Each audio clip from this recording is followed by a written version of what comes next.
Napansin mo ba ito? Kapag sobrang available ka, sobrang invested ka, sobrang ready ka para sa kanya, parang mas lalo siyang lumalayo. Pero kapag busy ka, hindi mo siya ginagawang sentro ng mundo mo. May sarili kang mundo, may sariling direksyon. Biglang siya ang nagiging mas interesado. Bakit ganon? Bakit mas pinapahalagahan ng babae ang lalaking hindi siya priority? Hindi ito tungkol sa pagiging cold. Hindi ito tungkol sa manipulation. Hindi ito tungkol sa paglaro ng feelings. Mas malalim pa doon. Ngayon pag-uusapan natin ang psychology, attraction dynamics, at kung paano ito konektado sa stoic mindset at sa nature ng babae. Core idea, unang linawin natin. Ang hindi siya priority ay hindi ibig sabihin bastos ka, wala kang pakialam, o ginagamit mo lang siya.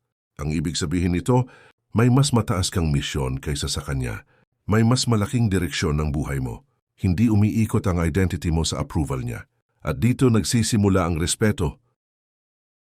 Nature of attraction, value and scarcity. Unang principle. Ang tao lalo na sa attraction ay mas naa-attract sa may value at may scarcity. Kapag ang isang lalaki ay sobrang available 24/7, mabilis mag-reply, walang sariling ginagawa, walang sariling direksyon, anong signal ang napapadala niya?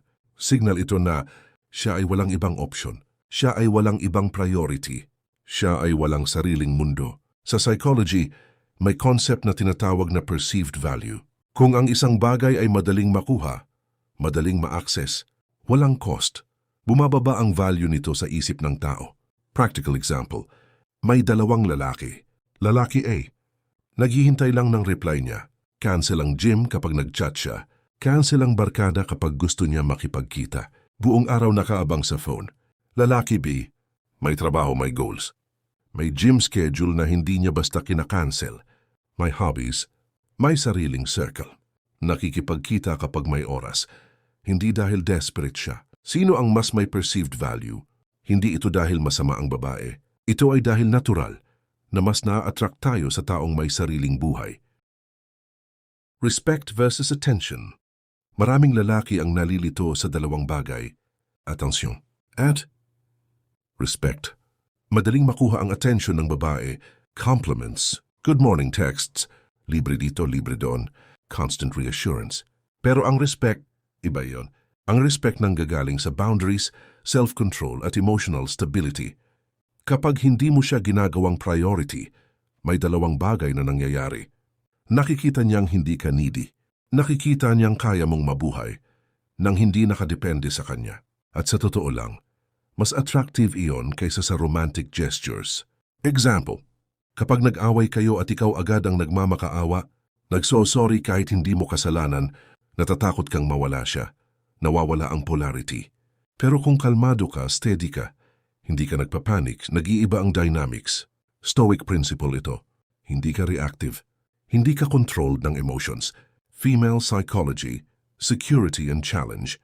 Maraming babae ang nagsasabi na gusto nila ng lalaking sweet, attentive, caring. Tama yon. Pero may kulang. Gusto din nila ng lalaking may sariling direksyon, may sariling paninindigan, at hindi sila kayang kontrolin emotionally. Ang attraction ay combination ng security at challenge. Kapag ikaw ay sobrang nagbibigay ng security, pero walang challenge, nagiging predictable ka. Kapag ikaw naman ay puro challenge pero walang security, nagiging toxic ka. Ang lalaki na hindi ginagawang priority ang babae, pero may consistent na presence, iyon ang balance. Example scenario, may lakad siya with friends. Imbes na magtampo ka o mag-overthink, sasabihin mo, "Enjoy, I'll be at the gym later." Simple, walang drama. Yun ang quiet confidence. The danger of making her your world. Ito ang madalas na mali. Kapag nagustuhan ng lalaki ang babae, bigla niyang ginagawang sentro ng mundo niya. Bumababa ang focus sa career. Bumababa ang focus sa katawan. Nawawala ang hobbies. Unti-unting umiikot ang identity niya sa relationship. Kapag nangyari ito, may subtle shift. Hindi na ikaw ang prize. Siya na ang prize. At kapag naramdaman ng babae na siya ang sentro ng mundo mo, bumababa ang excitement. Hindi dahil masama siya, kundi dahil ang attraction ay built sa admiration at mahirap i-admire ang taong umiikot ang buhay sa'yo. Part 6. Emotional independence. Ang lalaking hindi ginagawang priority. Ang babae ay kadalasan emotionally independent. Hindi siya naghahanap ng validation. Hindi siya naghahanap ng constant reassurance. Hindi siya natatakot mag-isa. At ito ang isa sa pinakamalakas na traits. Practical example. Kapag hindi siya nag-reply ng 6 hours, needy reaction. Galit ka ba? May iba ka na ba? Bakit di ka nagre-reply? Stable reaction. Busy ka rin. May ginagawa ka rin. Magre-reply siya kapag may oras. That calmness changes everything. Dark truth, women test subconsciously. Hindi ito conspiracy. Hindi ito hate. Pero totoo ito. Maraming babae ang subconsciously nagtitest. Test kung may backbone ka, may boundaries ka, kaya mong tumanggi, kaya mong umalis kung kailangan. Kapag sinabi niyang samahan mo ko ngayon at may importante kang ginagawa, anong sagot mo? Kung lagi mong sagot, o kahit ano basta ikaw, unti-unti, nawawala ang tension. Pero kung minsan ang sagot mo ay, may ginagawa ako ngayon, bukas pwede. Hindi ito pagiging cold, ito ay pagiging grounded. Stoic perspective. Kung babasahin mo ang mga turo ni Marcus Aurelius, isang core idea ang paulit-ulit. Control what you can, detach from what you cannot. Hindi mo kontrolado ang feelings ng babae. Hindi mo kontrolado kung gusto kanya bukas. Hindi mo kontrolado kung magbabago siya. Ang kontrolado mo, sarili mong actions, sarili mong standards, sarili mong focus. Kapag ang lalaki ay may ganitong mindset, hindi siya madaling ma-shake. At iyon ang aura ng lalaking hindi ginagawang priority, ang babae. Practical application. Ngayon, practical tayo. Paano mo ito ia-apply nang hindi nagiging toxic? Magkaroon ng clear weekly schedule, gym work, personal growth. Huwag agad mag-reply kapag busy ka, hindi dahil nagpapahabol ka, kundi dahil may ginagawa ka talaga. Huwag mag-over-explain, short, direct, calm. Huwag i-sacrifice ang long-term goals para lang sa short-term kilig. Kapag hindi aligned yung values, kaya mong umalis. Example, kung gusto niya party life araw-araw, pero ikaw focus sa business at growth, hindi mo kailangan mag-adjust ng buong identity mo. The nice guy trap. Maraming lalaki ang nahuhulog sa tinatawag na nice guy trap.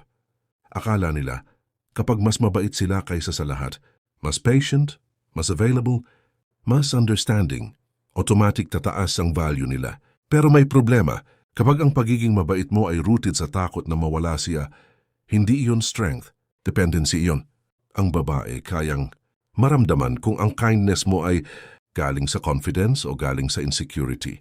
Example, may lalaki na laging nagsasabi, okay lang kahit di mo ko kausapin. Okay lang kahit may lakad ka.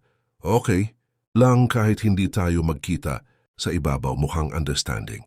Pero sa ilalim, umaasa siyang mapapansin siya dahil sa pagiging sobrang considerate.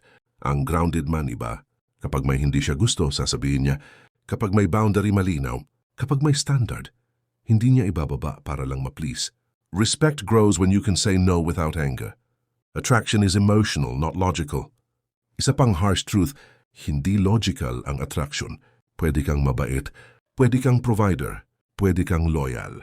Pero kung walang emotional tension, walang polarity, walang challenge, bumababa ang excitement. Kapag ikaw ay hindi ginagawang priority ang babae, may subtle tension. Hindi niya alam kung kailan ka fully available. Hindi niya alam kung siya ba ang number 1 sa listahan mo. At sa psychology, uncertainty creates curiosity. Curiosity creates investment. Investment creates attachment. Practical example. Kapag lagi mong tinatanong, kailan tayo magkikita? Pwede ba bukas? Available ka ba? Ikaw ang naghahabol.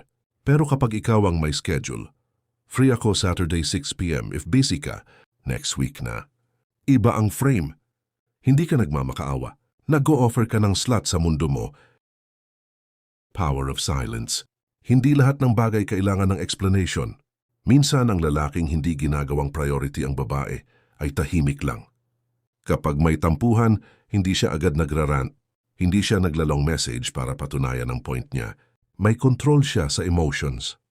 And hindi ito pumapasok ang maturity. Silence is not weakness. Silence is composure. Example scenario.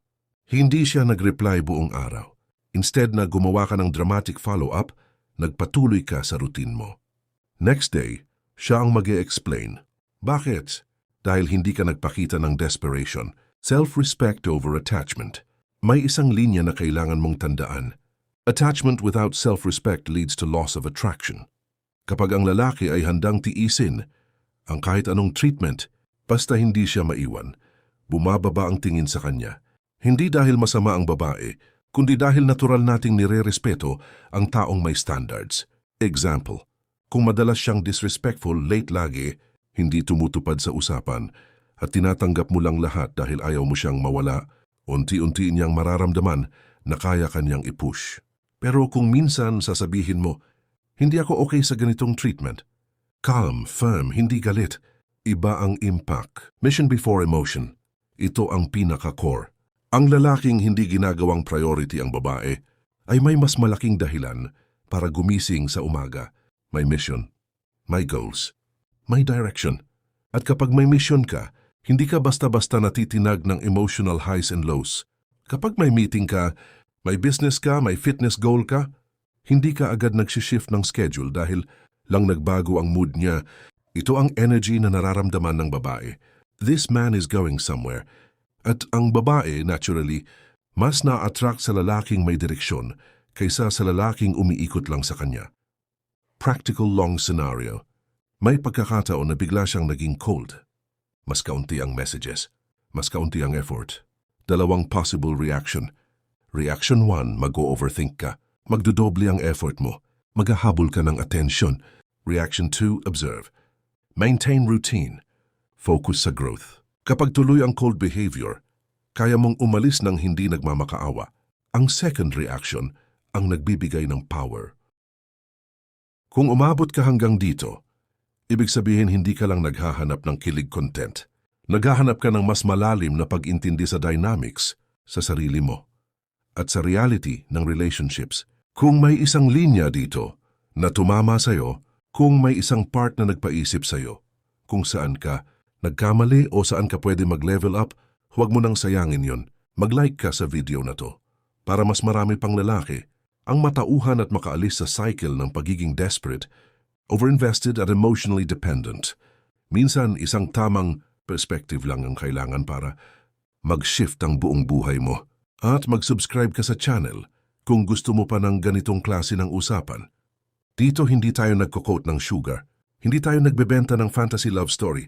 Pinag-uusapan natin ng psychology, stoic mindset, female nature, at kung paano ka magiging lalaking may frame, may standards at may direksyon. Kung seryoso ka sa growth mo, gawin mong habit ang pag-expose ng isip mo sa ganitong klaseng content. Hindi sapat ang motivation. Kailangan ng tamang framework. Comment mo rin sa baba kung anong topic ang gusto mong himayin next. Mas okay kung real situation mo mismo para mas practical ang pag-uusapan natin.